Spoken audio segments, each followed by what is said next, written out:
Sorob, fikih, balagoh, mantik, usuludin itu bukan ilmu agama. Karena apa? Karena itu ilmu buatan manusia. Fikih itu buatan misalkan Abu Hanifah, yang betapapun luar biasanya beliau, tetap beliau itu adalah manusia. Ketika beliau menciptakan ilmu fikih, ya ilmu fikih itu sangat berfaedah, sangat bermanfaat, tapi itu bukan ilmu agama. Ilmu usul fikih yang mencetuskannya adalah Imam Syafi'i misalkan, ya tetap yang itu ilmu itu adalah ilmu dunia karena tidak diajarkan sama Nabi, itu adalah hasil produk dari kebudayaan. Begitupun bahaya terbesar dalam fikih adalah apa? Mengkaji fikih tidak dari ahlinya. Ya, seorang lagi ya, mengkaji fikih tidak dari apa? Ahli. Nah, kenapa demikian? Begini, saya beri contoh. Ilmu fikih itu tentu pertama dari Rasulullah SAW. Kemudian bersanad sampai kita, atau kita sampai Rasulullah. Itu ngalami sekian ijtihad yang tidak mudah. Saya beri sekian contoh. Dulu Imam Syafi'i itu sukanya sama guru yang miskin, ya, karena rata-rata santri juga miskin, jadi mesti ngidolakan guru yang miskin, karena sesama miskinnya harus berkoalisi. Tapi akhirnya gurunya Imam Syafi'i itu miskin sekali, namanya Muslim bin Khalid Az-Zanji itu miskin, Sufyan As-Sauri miskin, Sufyan bin Uyainah miskin. Setelah ngaji di Medina itu Imam Malik itu kaya. Pas itu Imam Malik sudah kaya. Setiap ketemu Imam Syafi'i dikasih uang. Sampai ketika Imam Malik itu bilang, kamu sudah alim, ilmu saya sudah habis, kamu ngaji sama yang lain. Sama siapa? Kata Imam Malik, orang yang sealim saya sudah meninggal, namanya Abu Hanifah, tapi dia punya murid namanya Muhammad bin Hasan Asy-Syaibani, kamu ke sana.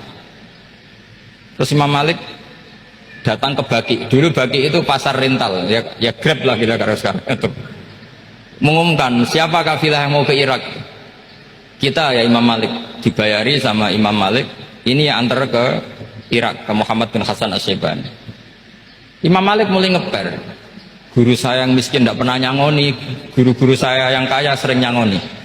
Mulai memasalahkan kiai miskin gitu, kira-kira seperti itu, mulai masalah gitu. Setelah datang ke Irak di Muhammad bin Hasan Asy-Syaibani itu si Muhammad bin Hasan Asy-Syaibani itu kalau ngitung uang itu di meja tamu.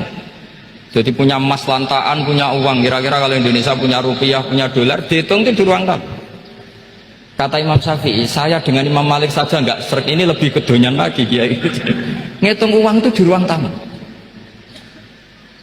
Terus akhirnya si Muhammad bin Hasan Asy-Syaibani ini ahlul usul, dia pakar usul. Kamu heran sama saya? Iya, kiai kok kedonyan, dia ngomong gitu. Tapi kata Muhammad bin Hasan Asy-Syaibani, kalau kiai tidak boleh kaya, ini tak kayak nawang fasik, ben gue demenan, gue mabuk. Oh jangan, nanti dipakai maksiat.